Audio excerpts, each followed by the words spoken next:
Jordan, it divided into two. ஊசா அந்த பெட்டியை தொட்டதுனாலே அவன் செத்தான். Because Uzzah touched that ark, he died. யாருக்கு இந்த வல்லமை ஆண்டவர் விளங்க செய்வார்? Unto whom shall the Lord manifest his power and strength? உத்தமமா ஜீவிக்கிறவர்களுக்கு தேவன் தன்னுடைய வல்லமை விளங்க செய்வார். The Lord shall manifest his strength unto those who are upright. அருமையானவர்களே, இதுக்கு ஒரு பேர் வல்லமை விளங்கும் பெட்டி. This ark is called the ark of the strength. இந்த பெட்டிக்கு இன்னொரு பேர் இருக்குது, பரிசுத்த பெட்டி. There is yet another name for this ark. It is the holy ark. 2:35 அதிகாரத்தில் எழுதியிருக்கிறது. 2 Chronicles 35th chapter we read, இது பரிசுத்த பெட்டியா இருக்க வேண்டும். it should be ark of holiness. நாம் பரிசுத்தமா இருக்க வேண்டும். We should be holy. Pavul சொல்றார், உங்கள் சரீர பாண்டங்களை பரிசுத்தமாயும் கனமாயும் ஆண்டு கொள்ளுங்கள், இந்த விஷயத்துல ஒருவனும் மீறாதபடிக்கு எச்சரிக்கையா இருக்கு. St. Paul says everybody should use your vessels holy and clean with all honor unto the Lord, and none of you should transgress in this matter. சிந்தையிலே பரிசுத்தம், பார்வையிலே பரிசுத்தம், ஜீவியத்திலே பரிசுத்தம். Holiness in this mind, holiness in our eyes, holiness in our life. தேவன் நம்மை அசுத்தத்துக்காக அழைக்கவில்லை, பரிசுத்தத்துக்காகவே நம்மை அழைத்தார். The Lord has not called us unto uncleanness but unto holiness. பரிசுத்த பெட்டியாக நாம் காணப்பட We should வேண்டும். be found as a holiness, ark of holiness. மாத்திரமல்ல, இந்த பெட்டிக்குள்ளே 3 விதமான பொருட்கள் Not காணப்படும். only that, there were 3 things found in that ark. ஒன்று 2 கற்பலைகள். Number 1 is 2 tables of stone. எபிரேயர் 8 அதிகாரம் 10 வசனத்தில் எழுதியிருக்கிறது. Hebrews 8 chapter verse 10, we read that. அது எதை காட்டுகிறது? What does it mean? பிரமாணத்தை மனதிலே எழுதுவதை காட்டுகிறது. It shows writing the laws in our mind. இரண்டாவதாக மன்னா வைக்கப்பட்ட பொற்பாத்திரம். Secondly, the manna which is kept in the golden pot. மன்னா என்று சொன்னால் வெளிப்படுத்தலை காட்டுகிறது. Manna means revelation. நம்முடைய மனதிலே வெளிப்பாடு நமக்கு இருக்க We வேண்டும். should always have a revelation in our mind. மூன்றாவதாக பெட்டிக்குள்ளே ஆரோடு துளிர்த்த கோல் காணப்பட்டது. Thirdly, Aaron's rod that budded was found in that ark. அவளுக்கு ஒரு பிரச்சனை வந்தது. There was a big problem amongst the people of Israel. அப்படினா எல்லாரும் கோல் 12 கோத்திரத்தாருடைய கோல்களை கொண்டு வந்து அந்த பெட்டிக்கு முன்னால் வைக்க வேண்டும். If that be so, the Lord had commanded all the tribes of the people to bring one rod for each tribe and place before the ark of the covenant. Levi கோத்திரத்திலே ஆரோனுடைய கோலும் அங்க வைக்கப்பட்டது. Even in the tribe of Levites also, Aaron's rod was also kept before. காலையில பார்க்கும்போது பூத்து காய்த்து கனியாக அது மாறினது. In the morning, Aaron's rod blossomed and budded and it gave forth flowers. அது எதை காட்டுகிறது? What does it mean? தேவ சமூகத்திலே நம்ம சரீரங்களை வைக்கும்போது அது உயிரடையும். When we place our bodies in the presence of God, it gets revived. அந்த ஆரோன் கோல் துளிர்த்தது போல தேவன் சாவுக்கேதுவான சரீரங்களை நம்மை உயிர்ப்பிப்பார். Even like that Aaron's rod, God budded and blossomed, the Lord shall quicken our mortal bodies. அருமையானவர்களே, நாம் உயிர்ப்பிக்கப்பட வேண்டும். Children of God, we should be quickened and revived. அடுத்தபடியாக இந்த பெட்டி எப்படி செய்ய வேண்டும் என்று சில பிரமாணம் இருக்கு. There are certain other laws as to how this ark should be made. சீத்தி மரத்தினாலே செய்யப்பட வேண்டும். It should be made of shittim wood. இந்த சீத்தி மரம் எங்க இருக்கும்? Where can we find the shittim wood? அந்த சீத்தி மரம் காட்டு மரத்தை போன்ற ஒரு The மரம். shittim wood is like a forest wood. இரண்டாவதாக அந்த சீத்தி மரம் முள்ளுள்ள மரம். Secondly, it is full of thorns. மூன்றாவதாக வேரிலிருந்து அதை பிரிக்க வேண்டும். Thirdly, it should be separated from its root. அந்த சித்தி மரத்தை கொண்டுதான் அந்த பெட்டியை செய்ய வேண்டும். They should make this ark of the covenant by using this shittim wood. அருமையானவர்களே, சித்தி மரம் சொன்னா காட்டு மரம் என்று சொன்னேன். First of all, I said it is like a wild wood in the அது எதை forest. காட்டுவது? காட்டு மரம் சொன்னால் முரட்டு சுபாவம் உள்ளவர்களை காட்டுவது. The wild wood or the forest wood shows our rebellious nature. நாங்கள் சித்தி மரத்தை போல எங்கேயோ காட்டுல ஆணுட்டு தூரமாய் மனது சத்துருக்களாய் நாம் காணப்பட்டோம். We too were like enemies to God, found somewhere far off in the forest. காட்டு மரத்தை போல பொல்லாத சுபாவம் உள்ள மனுஷனாய் நாம் இருந்தோம். We too had some evil, wicked natures, the rebellious nature in us. அது முள்ளுள்ள மரம். It is full of thorns.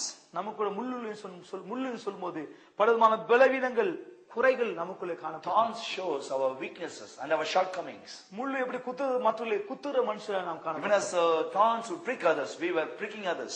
அதை கொண்டு முட்கள் எல்லாம் நீக்க வேண்டும். After bringing all the wood, the thorns should be removed.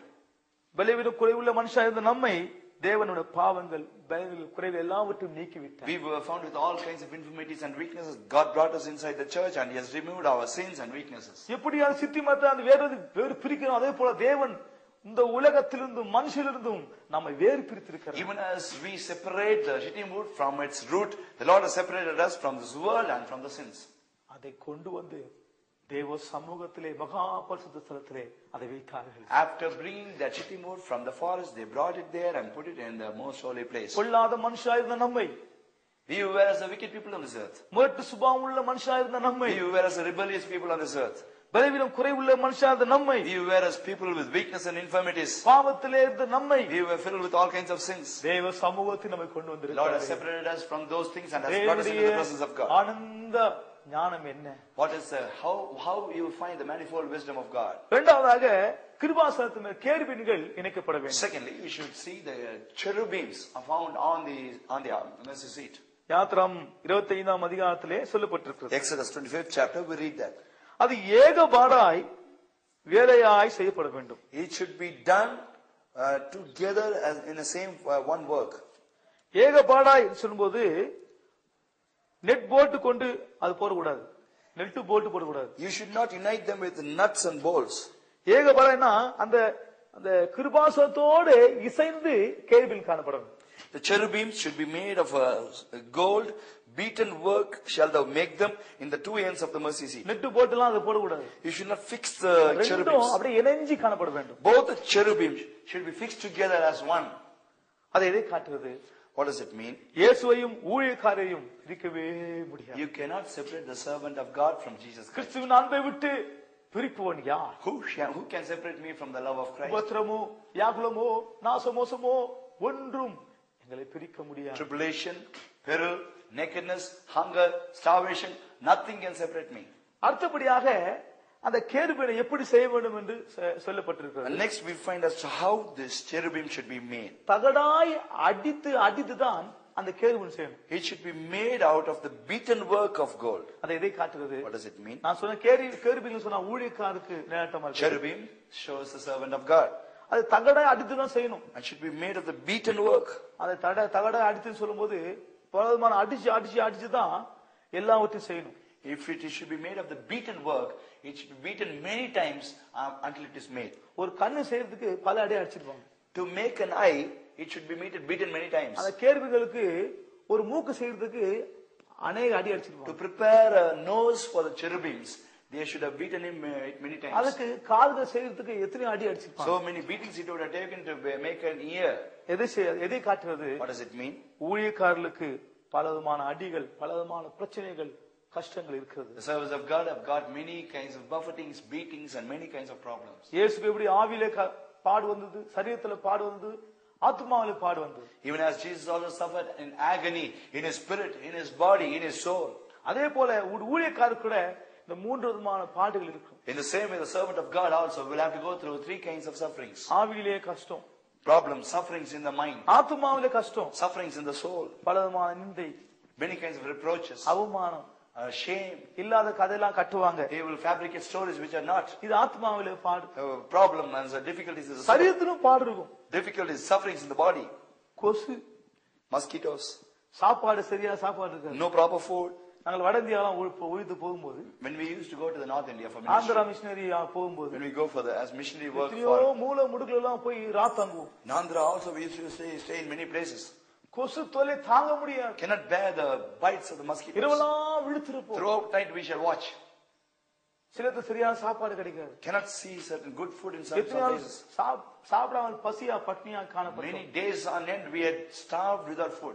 இது சரீரத்திலே பலவிதமான பாடு. There are different kinds of sufferings in the body. கொசு இருக்கும், சரியா சாப்பாடு இருக்கும், Mosquitoes, சாப்பாடு no இருக்காது, proper food. பலவிதமான கஷ்டங்கள், Many kinds of sufferings in many places. நிந்தை அவமானங்கள், Reproaches and shame. பூ வச்சு பொட்டு வச்சு எல்லாம் நம்ம கதை கட்டுவாங்க. They will do all kinds of fabricating stories. இல்லாதெல்லாம் சொல்லுவாங்க. Things which we have not done. They will உலகத்துல say. ஒரு பழமொழி இருக்குது. There is a proverb in the world. 4 பேர் இருந்தா 4 பிசாசு இருக்கும். If there are 4 people, there will be 4 devils. 400 பேர் இருந்தா 400 பிசாசு If there இருக்கும். are 400 people, there will be 400 devils. சபையின் விளையாட்டு இல்ல, பலவிதமான பிரச்சனை எல்லாம் ஊழியக்காரர்களுக்கு வரும். Church is not a playtime game. தகடாய் அடிச்சுதான் அந்த கேருபீன்கள் உண்டாக்கும். After beating them into a beaten work, they will make a cherubim. மூன்றாவது அந்த கேருபீன்கள் 2 சட்டைகளை விரிச்சினார்கள். Thirdly, these cherubims will stretch forth their wings on high. அது எதை காட்டுவது? What does it mean? எப்போதும் ஸ்தோத்திரித்துக் கொண்டே இருக்க வேண்டும். Always they will be praising God. காக்காத்தில் நிற்கும் தேவனுடைய ஊழியக்காரர்களே, அவரை ஸ்தோத்திரிங்கள். The servants of God who stand in the watch in the middle of the night to the Lord, you praise God கைகளை always. விரித்து நாம் துதித்துக் கொண்டே We இருக்க should வேண்டும். always stretch forth our hands in the presence of God and praise God. இரண்டாவதாக கைகளை உயர்த்தி சொல்லும் போது ஆவியின் ஒரு நிறைவு காணப்படுது. நிறைவா இருக்க வேண்டும். Second, lifting up our hands shows the filling of our spirit. ரெண்டு சட்டையில விரிப்பது சொல்வது Stretching forth of two wings. சுத்த ஒரு ஜீவித்தை காட்டுகிறது. It shows a pure life. ரெண்டு சட்டைகளை உயர்த்துவது Lifting up two wings. எப்போதும் ஸ்தோத்திரம் ஆவியின் நிறைவு காணப்பட It வேண்டும். shows a life of praising God and filling in the spirit. அடுத்தபடியாக அது ஒன்றுக்கொன்று எதிர்முகமாக பார்த்துக் கொண்டு Next you find these two facing each other. ஒன்றுக்கொன்று எதிர்முகமாக பார்த்துக் கொண்டு They shall look one to another. அது எதை What காட்டுகிறது? does it mean? சுத்த மனசாட்சி, Good conscience, ஒரு மனம், oneness, ஐக்கியத்தை காட்டுகிறது. fellowship, ஒருத்தரோடு ஒருத்தர் ஐக்கியமா இருக்கு. fellowship with one another. ஊழியக்கார ஒரு The ஐக்கியம். servants of God have fellowship with one another. அது மாத்திரமல்ல, இந்த கேருபல்கள் பெட்டியையும் மூட வேண்டும், தன்னையும் மூடி பாதுகாக்க. Not only that, these two cherubim should cover the ark and they should cover themselves also. அது எதை காட்டுகிறது? What does it mean? கேருபல்கள் தன்னையும் மூட வேண்டும், பெட்டியும் மூட வேண்டும். Cherubim should cover themselves and the ark also. தன்னையும் ஊழியக்காரர் தன்னையும் பாதுகாக்க வேண்டும், விசுவாசிகளையும் The பாதுகாக்க. servants of God should preserve themselves and the believers. விசுவாசி ஊழியக்காரர் பாதுகாக்கணும். The believers should be preserved by the servants of God. நாம் அவளுக்காக ஜெபித்து அவளை We பாதுகாக்க. should pray for our believers and preserve them. அடுத்தபடியாக கேருபீன்கள் அவருடைய கண்கள் கிருபாசனத்தையே பார்க்கணும். Next, these cherubims, their eyes should always be fixed upon the mercy seat. கிருபாசனத்தையே நோக்கி கொண்டிருக்க They வேண்டும். should always face the mercy seat. கிருபாசனம் சொன்னால் இயேசு கிறிஸ்து. Mercy seat shows the Lord Jesus Christ. ஊழியக்காரர்கள் யாரை பார்க்கணும்? Servants of God should see whom? இயேசுதான். They should always see Jesus Christ. அங்க எங்க பார்க்க கூடாது. They should not see here and there. மோசே அங்கங்க பார்த்தான். Moses saw here and there ஒருத்தனை வெட்டி போட்டான். and he killed one person. எனக்கு ஒத்தாசை வரும் பர்வதத்துக்கு நேராக என் கண்களை நான் ஏறெடுக்கிறேன். I will lift up mine eyes to the hills from whence my help cometh. எஜமானின் வேலைக்காரரின் கண்கள் எஜமான் கண்கள் நோக்கிதுமா போலும், வேலைக்காரின் கண்கள் எஜமானின் கண்கள் நோக்கிதுமா போலும். கர்த்தாவே, நீ இரக்கம் செய்கிற வரைக்கும் என் கண்கள் உம்மையே நோக்கிக் கொண்டிருக்கும் என்று சொல்கிறார். Behold, as the eyes of the servants look unto the hand of their masters, and as the eyes of the maiden unto the hand of her mistress, so our eyes wait upon the Lord our God until that he have mercy upon us. நம்முடைய கண்கள் இயேசுவை தான் நோக்கிக் கொண்டிருக்க வேண்டும். Our eyes should always be fixed on Jesus Christ. ஆண்டவரே, உம்மை இல்லாம இந்த உலகத்தில் எனக்கு யார் உண்டு ஆண்டவரே? Lord, who have I on this earth except thee? கொடுத்தாலும் கொடுக்காவிட்டாலும் எல்லா சூழ்நிலையிலும் நாம் அவரை தான் பார்க்க Whether வேண்டும். he gives us or not, on all circumstances, we should look unto him. ஊழியக்காரருடைய கண்கள் மனுஷன் மேல் வைக்க கூடாது. Servants of God should not fix their eyes on men, வெளிநாட்டு பணத்து மேல் வைக்க கூடாது. not on the foreign money. மனுஷனை நம்ப கூடாது. You should not believe men then. பணத்து மேல் நோக்க கூடாது. You should not fix your eyes on men. இயேசுவையே நோக்க You should வேண்டும். always look upon Jesus. இந்த கேருபீன்கள் கிருபாசனத்தை தான் நோக்கணும். These cherubim should look upon the mercy seat. கேருபீன்கள் மத்தியிலிருந்து நான் பேசுவேன் என்று ஆண்டவர் The சொன்னார். Lord said that I will speak to you from the midst of cherubims. அப்புறம் ஊழியக்காரர் மூலியமா தான் தேவன் The பேசுவார். Lord will speak through the servants of God. பேசுகிறது நீங்கள் அல்ல, பரிசுத்த ஆவியானவர். It is not you that speaketh, but the Holy Spirit will speak through you. ஊழியக்காரர் வாயை அசைப்பாங்க, The Lord and the servants of God will open their mouth. ஆண்டவர் தான் பேசுவார். The Lord will speak then. அப்படி இல்லை அருமையானவர்களே, தேவன் ஊழியக்காரர் மூலமா பேசிக்கொண்டே இருப்பார். If that be so, the Lord will speak through the servants of God. அப்படினால் இந்த கேருபீன்கள் அந்த கிருபாசனத்தையே நோக்க வேண்டும். That be so, then the cherubim should look unto the mercy seat. நான் சொன்ன பெட்டின்னு சொன்ன விசுவாசின்னு சொன்னேன். I said the ark shows the believers. கிருபாசனம் என்று சொன்னால் இயேசு கிறிஸ்து. Mercy seat shows the Lord Jesus Christ. கேருபீன்கள் சொன்னால் ஊழியக்காரருக்கு நிழலாட்டமா இருக்கு. Cherubim shows the servants of God. பிறகு என்னாகும் 9ஆம் அதிகாரத்தை 21ஆம் வசனத்துல பார்க்கும்போது, In Numbers 9 chapter 21st verse we read, 2 நாள் 1 மாதம் 1 வருடத்துக்கு மேகம் எழும்புமா. 2 days, 1 month, 1 year, you find this cloud going up. முதலாவது எக்காலம் ஊதப்படும் போது அவர்கள் ஆயத்தமாய் When the மாறுவார்கள். first trumpet is blown, they should prepare themselves to come together. இரண்டாவதாக மேகம் எழும்பும் போது எக்காலம் ஊதப்படும் போது அவ எல்லாவற்றையும் கழட்டி கொண்டு அவள் புறப்பட்டு போவாள். When the cloud begins to rise up from them, they will blow the second trumpet. They should dismantle their tents and they should proceed on their journey. அந்த மேகம் எழும்புவது எதை காட்டுகிறது? What does it mean by saying that the clouds are rising from them? கர்த்தராகிய இயேசு கிறிஸ்து